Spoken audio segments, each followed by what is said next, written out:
Hello मेरे दोस्तों, मैं आशा करता हूँ आप लोग अच्छे होंगे। दोस्तों, जैसा कि आप जानते हैं कि फरवरी 17 फरवरी यानी 17 फरवरी को क्लास टेंथ की परीक्षा होने वाली है। ऐसे में यदि आप ऑब्जेक्टिव की मॉक टेस्ट लगाना चाहते हैं तो इस चैनल पे आइए और ऑब्जेक्टिव का मॉक टेस्ट पर चैप्टर बाय चैप्टर है ना, फिजिक्स का जो पहला चैप्टर है उसका फिजिक्स का पहला चैप्टर का मॉक टेस्ट पूरे चैप्टर का निचोड़ ऑब्जेक्टिव प्रश्न आप लोगों के बीच लाए हैं, जो कि एग्ज़ाम के लिए बहुत ही इम्पोर्टेंट है। इससे बाहर कुछ नहीं आएगा, इससे बाहर क्वेश्चंस नहीं आएगा।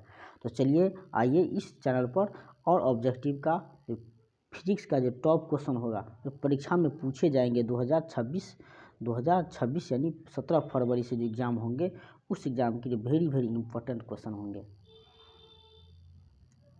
ठीक है, चैप्टर बाय चैप्टर आपको इस चैनल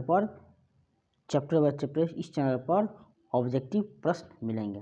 तो चलिए देखते हैं इस क्लास का प्रश्न क्या क्या है।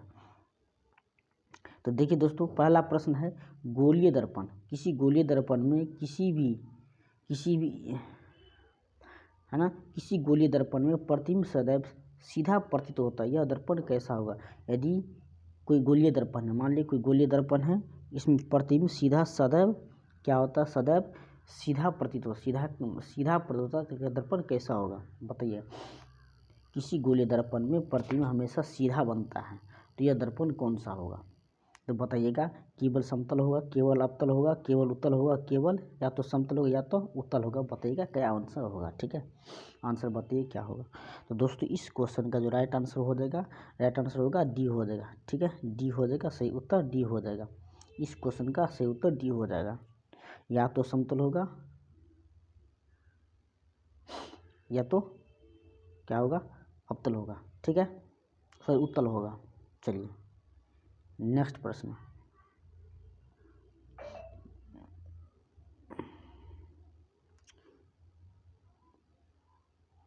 दूसरा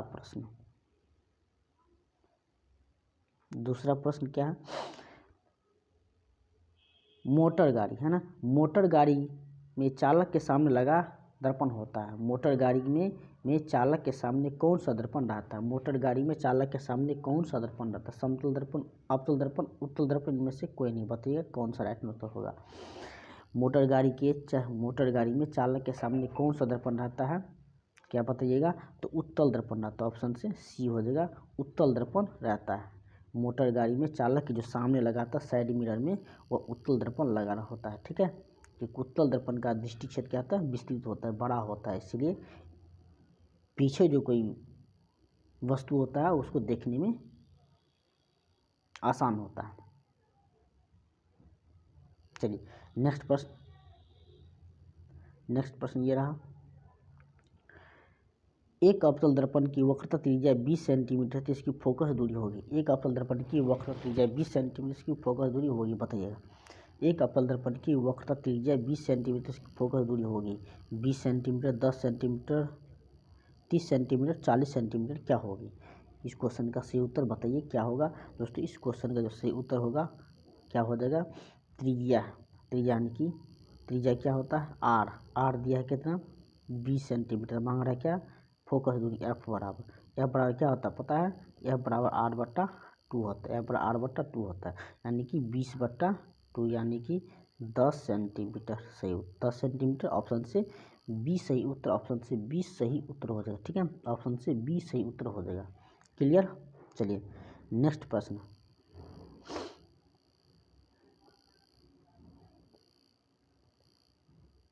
चलिए प्रश्न संख्या चौथा। किसी वस्तु का अवतल दर्पण द्वारा बना प्रतिबिंब आभासी, सीधा और आकार में वस्तु से बड़ा आवर्धित पाएगा, तो वस्तु की स्थिति कहाँ होगी? किसी वस्तु का अवतल दर्पण द्वारा बना प्रतिबिंब आभासी, सीधा आकार में वस्तु से बड़ा होता है, तो वस्तु की स्थिति कहाँ होगी? देखिए दोस्तों, ये हो गया अवतल दर्पण, ये हो गया अवतल दर्पण। ठीक है, ये अवतल दर्पण हो गया, ये अवतल दर्पण हो गया। कह रहा है कहाँ पर है? सॉरी, सीधा आभासी सीधा और आकार में वस्तु से बड़ा पाएगा तो वस्तु की स्थिति कहाँ पर स्थित होगा, तो वस्तु का जो स्थिति होगा पी होगा, ये होगा एफ होगा और ये सी हो जाएगा। तो दोस्तों यहाँ पे होगा वस्तु कहाँ होगा पता है, यही बीच में होगा वस्तु, यहाँ बीच में होगा, यहाँ पे होगा वस्तु, ठीक है, यहाँ पे होगा वस्तु।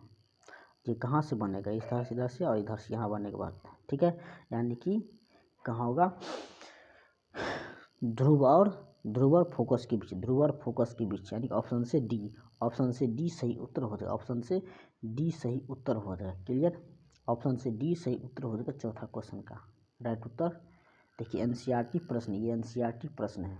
चलिए नेक्स्ट प्रश्न, वीडियो को शेयर कीजिए फटाफट, अपने अपने ग्रुप में शेयर कीजिए, ठीक है।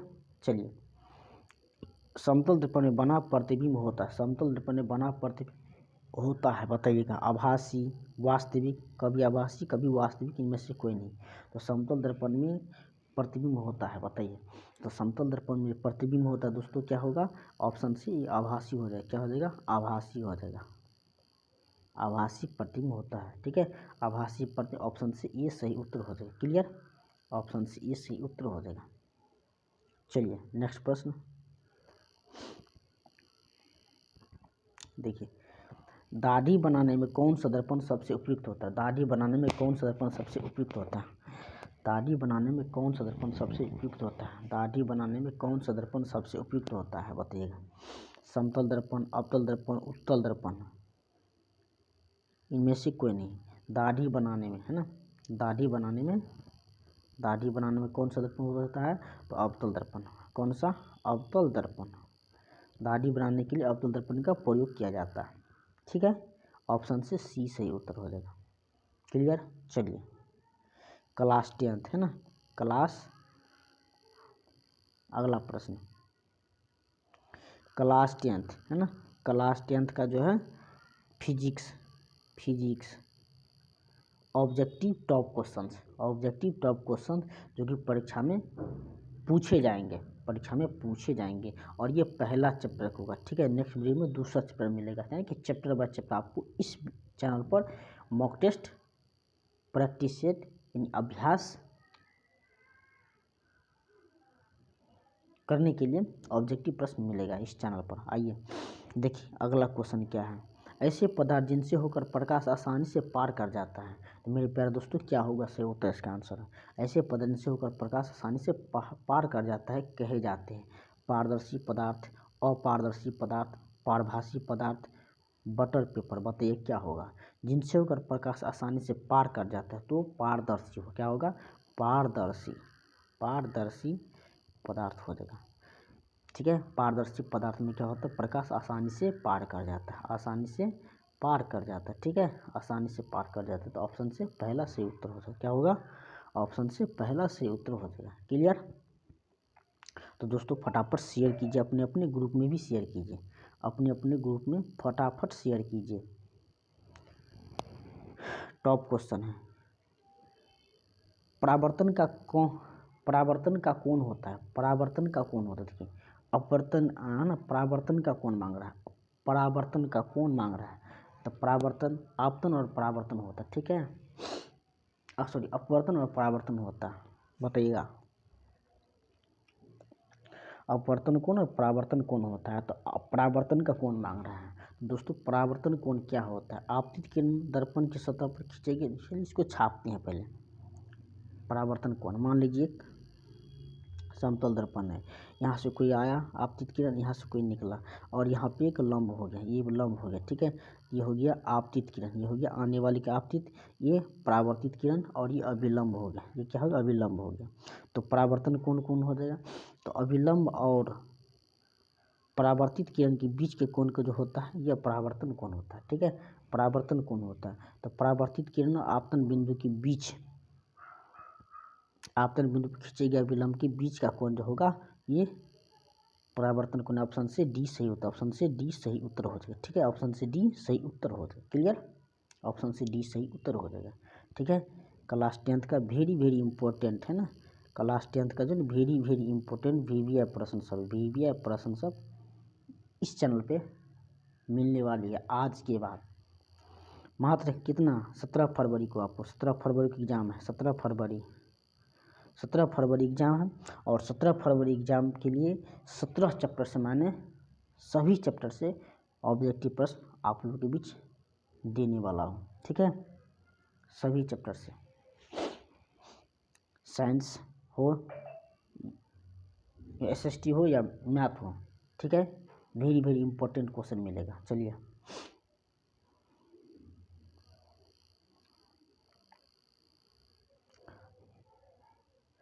निम्नलिखित में से किस दर्पण द्वारा किसी वस्तु का वास्तविक प्रतिबिंब मिल सकता है? निम्नलिखित में से किस दर्पण द्वारा किसी वस्तु का वास्तविक प्रतिबिंब मिल सकता है? किस दर्पण द्वारा किसी वस्तु का वास्तविक प्रतिबिंब मिल सकता है? समतल दर्पण द्वारा, अवतल दर्पण द्वारा, उत्तल दर्पण द्वारा, तीनों प्रकार के दर्पण द्वारा। तो वास्तविक प्रतिबिंब मिल सकता है, वास्तविक प्रतिबिंब मिल सकता है। तो दोस्तों, वास्तविक प्रतिबिंब मिलने के लिए क्या हो जाएगा?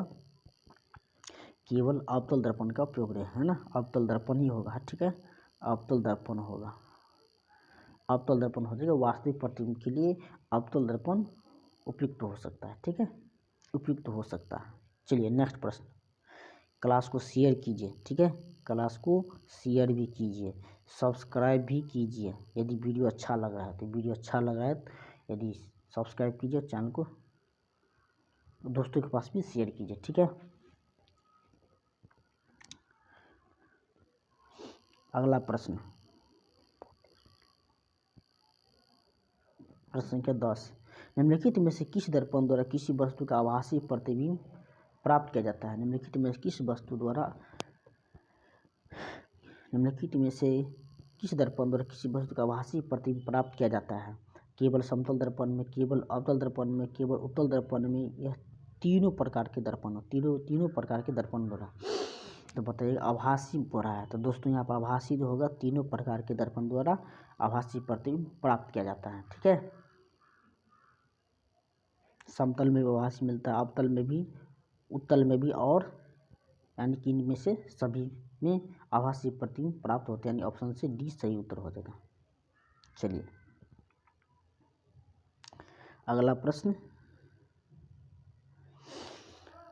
वस्तु से छोटा और आभासी प्रतिबिंब इनमें से किस दर्पण से प्राप्त होता है? वस्तु छोटा और आभासी प्रतिबिंब में से किस दर्पण से प्राप्त होता है? वस्तु छोटा और आभासी प्रतिबिंब में से किस दर्पण से प्राप्त होता है? समतल दर्पण से, अवतल दर्पण से, समतल और उत्तल अवतल दोनों दर्पणों से, उत्तल दर्पण से। कहते हैं वस्तु छोटा और आभासी प्रतिबिंब किनसे प्राप्त होता है? तो बताइएगा। तो इसका राइट उत्तर हो जाएगा डी, ऑप्शन से डी हो जाएगा। ऑप्शन सी डी, उत्तल दर्पण से। वस्तु छोटा और आभासी प्रतिबिंब किस दर्पण से प्राप्त होगा? तो केवल उत्तल दर्पण से। ठीक है, उत्तल दर्पण से होगा। ठीक है, चलिए, नेक्स्ट प्रश्न ये रहा। निम्नलिखित में से किसके द्वारा एक बिंदु स्रोत से समांतर किरण पुंज मिलता है? निम्नलिखित में से किसके द्वारा एक बिंदु स्रोत से समांतर किरण पुंज मिलता है? बताइएगा। निम्नलिखित में से किसके द्वारा एक बिंदु स्रोत समांतर किरण पुंज मिलता है? अवतल दर्पण द्वारा, उत्तल दर्पण द्वारा, दोनों के लिए, दोनों दर्पण द्वारा। तो दोस्तों, यहाँ पर हो जाएगा ऑप्शन से ई हो जाएगा। ठीक है, ऑप्शन सी हो जाएगा। अवतल दर्पण द्वारा क्या होता है कि बिंदु स्रोत समांतर किरण पुंज मिल सकता है। ठीक है, चलिए, नेक्स्ट प्रश्न। क्लास को शेयर नहीं करें आप लोग, फटाफट क्लास को शेयर कर दीजिए, दोस्तों के पास शेयर कीजिए, फटाफट अपने अपने ग्रुप में शेयर कीजिए। क्लास को शेयर कीजिए अपने अपने ग्रुप में, क्योंकि वेरी वेरी इंपॉर्टेंट है। इससे बाहर क्वेश्चन नहीं आएगा साइंस से, मैं गारंटी देता हूँ, है ना।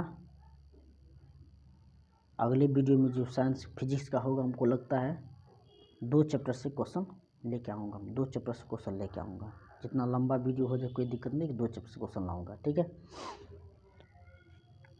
कहाँ पर स्थित होने से वस्तु का प्रतिबिंब अवतल दर्पण के फोकस पर बनता है? कहाँ पर स्थित होने से वस्तु का प्रतिबिंब अवतल दर्पण के फोकस पर बनता है? कहाँ पर स्थित होने से वस्तु का प्रतिबिंब अवतल दर्पण के फोकस पर बनता है? फोकस पर बनता है, बताइएगा। अनंत पर। क्या होगा? अनंत पर।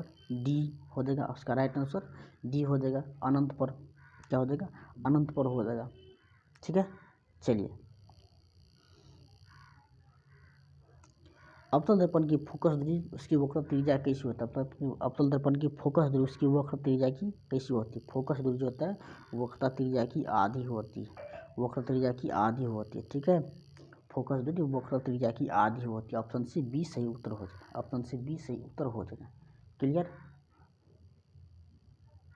चलिए नेक्स्ट प्रश्न।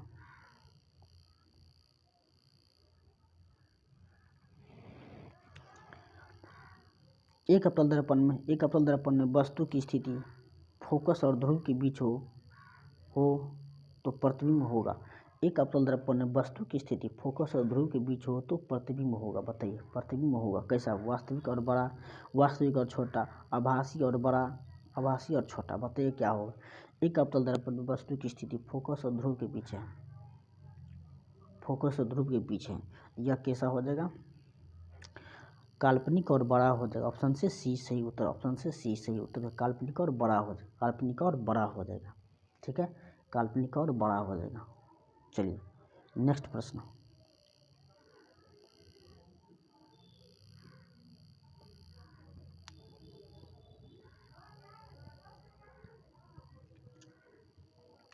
किसी अवतल दर्पण द्वारा आभासी, काल्पनिक, सीधा और आवर्धित तब बनता है जब वस्तु की स्थिति होती है, जब वस्तु की स्थिति होती है। किसी अवतल द्वारा आभासी, अवतल दर्पण द्वारा आभासी, काल्पनिक, सीधा और आवर्धित प्रतिबिंब तब बनता है जब वस्तु की स्थिति कहाँ होता है? वक्रता केंद्र पर, वक्रता केंद्र से परे, फोकस और वक्रता केंद्र के बीच, दर्पण के ध्रुव और फोकस के बीच। तो ऑप्शन से डी सही उत्तर हो जाएगा। ध्रुव और फोकस के बीच होगा तो प्रतिबिंब कैसा बनेगा? काल्पनिक, सीधा आवर्धित प्रतिबिंब बनेगा। ठीक है, चलिए नेक्स्ट प्रश्न। मोटर गाड़ी के चालक के सामने लगा रहता है, मोटर गाड़ी के चालक के सामने कौन सा दर्पण रहता है? बताइएगा, फटाफट बताइए। समतल दर्पण द्वारा, उत्तल दर्पण द्वारा, अवतल दर्पण द्वारा, पतला लेंस से। बताइएगा मोटर गाड़ी के चालक के सामने कौन सा दर्पण लगा होता है? तो दोस्तों चालक के सामने जो लगा होता है वह बी, ऑप्शन से बी उत्तल दर्पण। क्या हो जाएगा? उत्तल दर्पण लगा होता है, उत्तल दर्पण लगा होता है। ऑप्शन से बी सही उत्तर हो जाएगा, ऑप्शन से बी सही उत्तर हो जाएगा। क्लियर? चलिए नेक्स्ट प्रश्न।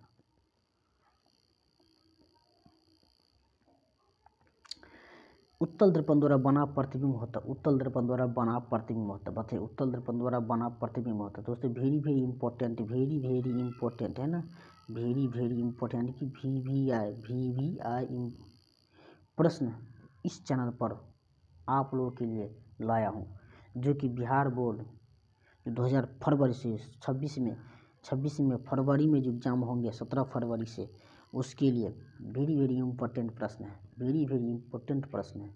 ठीक है, चलिए बताइए क्या होगा? उत्तल दर्पण द्वारा बना प्रतिबिंब होता है। दोस्त इससे बाहर कुछ नहीं पूछे, इससे बाहर कुछ नहीं पूछेगा, हम गारंटी लेते हैं। काल्पनिक और उल्टा, काल्पनिक और सीधा होगा, काल्पनिक और सीधा हो जाएगा। उत्तल दर्पण द्वारा बना प्रतिबिंब होता है, काल्पनिक और सीधा हो जाएगा, काल्पनिक और सीधा होता है। ऑप्शन से बी सही उत्तर, ऑप्शन से बी सही उत्तर हो जाएगा, काल्पनिक और सीधा हो जाएगा, काल्पनिक और सीधा सही उत्तर हो जाएगा। क्लियर? चलिए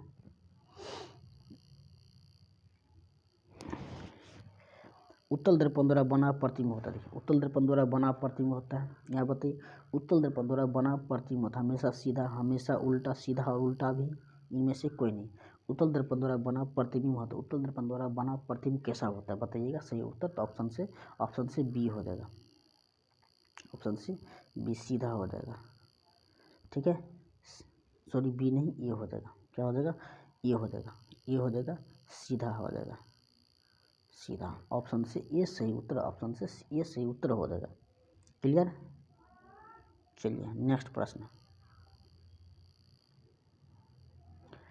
एक दर्पण से किसी भी दूरी पर रखी एक वस्तु का सीधा प्रतिबिंब ही प्राप्त होता है, वह दर्पण हो सकता है। एक दर्पण से किसी वस्तु पर रखी, एक दर्पण से किसी भी दूरी पर रखी एक वस्तु का सीधा प्रतिबिंब प्राप्त दर्पण हो सकता है। बताइए समतल दर्पण, उत्तल दर्पण, समतल हो या अवतल, उत्तल, अवतल। बताइएगा एक दर्पण से किसी भी दूरी पर रखी एक वस्तु का सीधा प्रतिबिंब हो सकता है। तो दोस्तों यहाँ पे ऑप्शन से सी हो जाएगा, ऑप्शन से सी सही उत्तर हो जाएगा। समतल हो या उत्तल, दोनों में से हो सकता है। क्लियर। चलिए,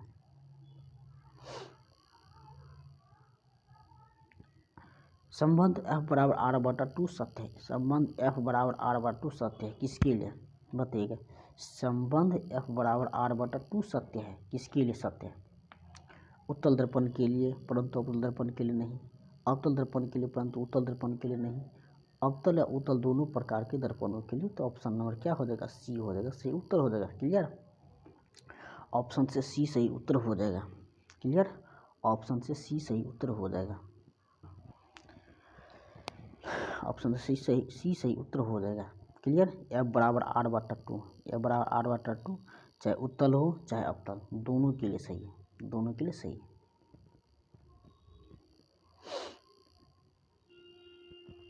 एक गोलीय दर्पण द्वारा बने प्रतिबिंब का आवर्धन m ऋणात्मक निगेटिव है। इसका अर्थ यह है कि बताइए, इसका अर्थ यह है, एक गोलीय दर्पण द्वारा बने प्रतिबिंब आवर्धन m ऋणात्मक है, नेगेटिव है। इसका अर्थ यह है कि प्रतिबिंब होगा हमेशा उल्टा, प्रतिबिंब हमेशा उल्टा होगा, प्रतिबिंब हमेशा उल्टा हो जाए, प्रतिबिंब हमेशा क्या हो जाए, उल्टा हो जाए। ऑप्शन से डी सही उत्तर हो जाए, ऑप्शन से डी सही उत्तर हो जाए। क्लियर। यदि चाहते हैं क्लास टेंथ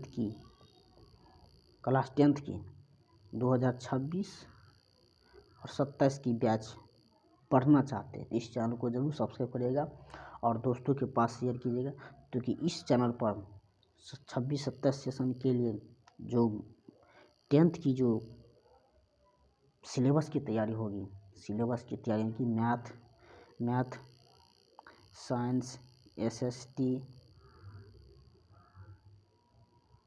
का जो तैयारी करवाया जाएगा वह 0 लेवल से करवाया जाएगा, वो उसका तैयारी 0 लेवल से करवाया जाएगा। ठीक है, उसका तैयारी बिल्कुल 0 लेवल से करवाया जाएगा। ठीक है, 0 लेवल से करवाया जाएगा। ऐसे में यदि आप तैयारी करना चाहते हैं तो इस चैनल को जरूर सब्सक्राइब करिए, दोस्तों के पास भी शेयर कीजिएगा। तो ऑप्शन सी इसका डी सही उत्तर हो जाएगा। क्लियर।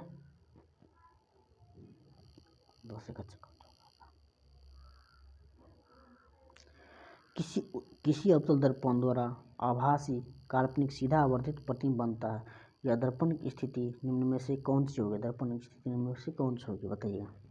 किसी दर्पण द्वारा आभासी काल्पनिक सीधा आवर्धित प्रतिबिंब बनता है तो वस्तु की स्थिति निम्न में से कौन सी होगी।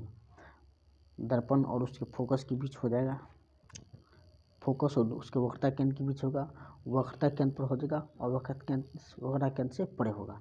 तो ऑप्शन से ये सही उत्तर हो जाएगा। ठीक है, दर्पण और उसके फोकस के बीच हो जाएगा, दर्पण और उसके फोकस के बीच स्थित होगी क्या, वस्तु।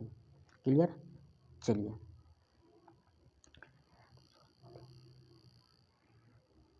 अगला प्रश्न। किसी वस्तु का आवर्धित काल्पनिक प्रतिबिंब बनता है, किसी वस्तु का आवर्धित यानी काल्पनिक प्रतिबिंब बनता है बताइएगा।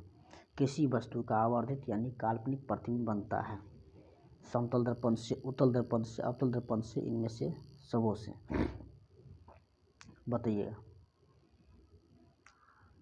आवर्धित यानी बड़ा काल्पनिक बनता है तो यहाँ पर हो जाएगा उत्तल, ऑप्शन नंबर सी हो जाएगा, ऑप्शन नंबर सी हो जाएगा, ऑप्शन नंबर सी हो जाएगा।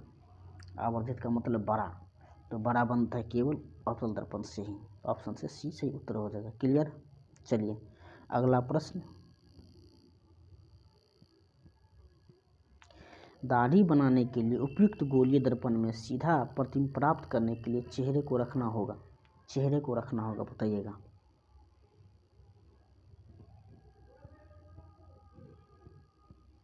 चेहरे को रखना होगा, दाढ़ी बनाने के लिए गोलीय दर्पण में सीधा प्रतिबिंब प्राप्त करने के लिए चेहरे को रखना होगा। बताइए कहाँ पर, तो कहाँ पर रखेंगे बताइएगा।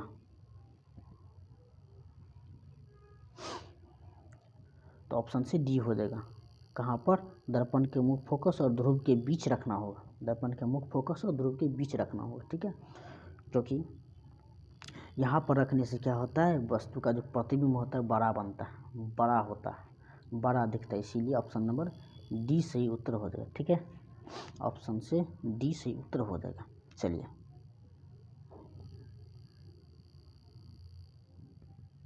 अगला प्रश्न। गोलीय दर्पण के लिए फोकस दूरी उसकी वक्रता त्रिज्या कैसी होती है? गोलीय दर्पण के लिए फोकस दूरी उसकी वक्रता त्रिज्या कैसी होती है? आधी होती है। क्या होती है? आधी होती है, यानी F बराबर R/2 होती है। बराबर R/2 होता है। ठीक है, चलिए नेक्स्ट प्रश्न क्या है?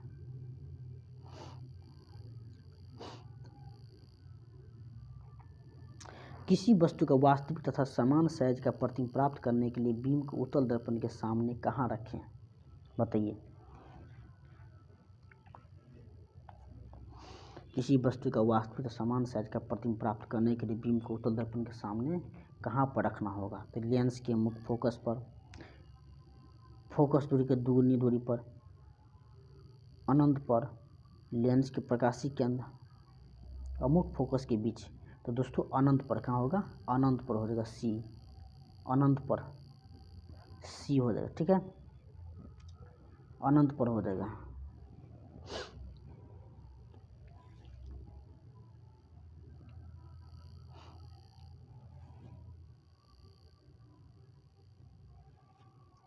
निम्नलिखित में से कौन सा पदार्थ लेंस बनाने के लिए प्रयुक्त नहीं किया जाता है? निम्नलिखित में से कौन सा पदार्थ लेंस बनाने के लिए प्रयुक्त नहीं किया जाता है?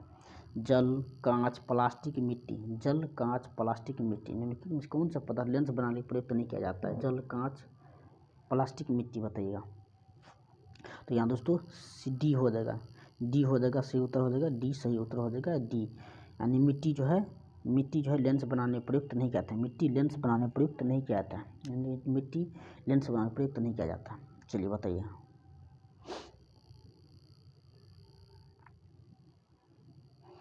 गोलीय दर्पण की वक्रता त्रिज्या 40 सेंटीमीटर, उसकी फोकस दूरी क्या होगी?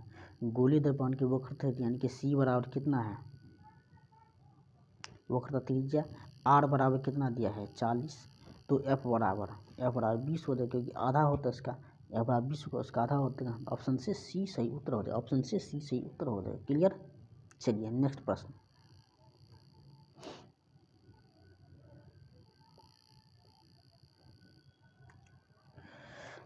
हजामत बनाने के लिए व्यवहार किया जाता है? हजामत बताइए। हजामत बनाने के लिए व्यवहार किया जाता है, व्यवहार किया जाता है। वेरी इंपॉर्टेंट प्रश्न, वेरी इंपॉर्टेंट प्रश्न, वेरी इंपॉर्टेंट प्रश्न। स्टार लगा लीजिए इस क्वेश्चन पर, स्टार। हजामत बनाने के लिए व्यवहार किया जाता है उत्तल दर्पण का, अवतल दर्पण का, समतल दर्पण का, उत्तल और अवतल दोनों के लिए। बताइएगा। तो दोस्तों इसका सही उत्तर बी अवतल दर्पण। हजामत बनाने के लिए व्यवहार किया जाता है अवतल दर्पण का। हजामत बनाने के लिए प्रयोग किया जाता है वह क्या होता है? अवतल दर्पण। ठीक है, अवतल दर्पण का। क्लियर? चलिए नेक्स्ट प्रश्न।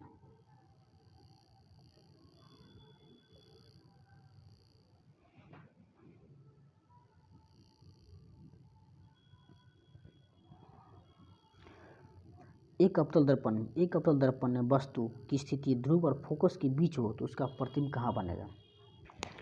एक अवतल दर्पण में वस्तु की स्थिति ध्रुव और फोकस के बीच हो तो उसका प्रतिबिंब कहाँ बनेगा? बताइए। अवतल दर्पण में वस्तु की स्थिति ध्रुव और फोकस के बीच उसका प्रतिबिंब कहाँ बनेगा? वास्तविक और बड़ा बनेगा, वास्तविक और छोटा बनेगा, काल्पनिक और छोटा बनेगा, काल्पनिक और बड़ा बनेगा। मेरे दोस्त कहाँ बनेगा? तो काल्पनिक और बड़ा बनेगा। तय है, काल्पनिक और बड़ा बनेगा।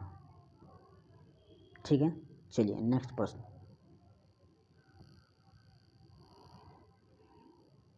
मेरे दोस्त सर्च लाइट का परावर्तक सतह होता है। सर्च लाइट का परावर्तक सतह होता है मेरे दोस्त। बताइए क्या होगा? सर्च लाइट का परावर्तक सतह क्या होता है? अवतल होता है, उत्तल होता है, अवतल होता है, समतल होता है, उत्तल या अवतल दोनों होता है। बताइए सर्च लाइट का परावर्तक सतह कैसा होता है? बताइएगा मेरे दोस्त। सर्च लाइट का परावर्तक सतह क्या होता है? तो दोस्तों क्या होता है? सर्च लाइट का परावर्तक सतह अवतल होता है। क्या होता है? अवतल होता है। ठीक है, अवतल होता है। ऑप्शन नंबर बी सही उत्तर हो जाएगा दोस्तों। ऑप्शन नंबर बी सही उत्तर हो जाएगा दोस्तों। ठीक है, और है क्वेश्चन देखिए। चलिए, ये क्लास का अंतिम प्रश्न था, ये क्लास का अंतिम प्रश्न था। ठीक है, अंतिम प्रश्न मेरे दोस्त। फिजिक्स है ना, फिजिक्स चैप्टर वन का पहला चैप्टर का चैप्टर का नाम है प्रकाश का परावर्तन। प्रकाश का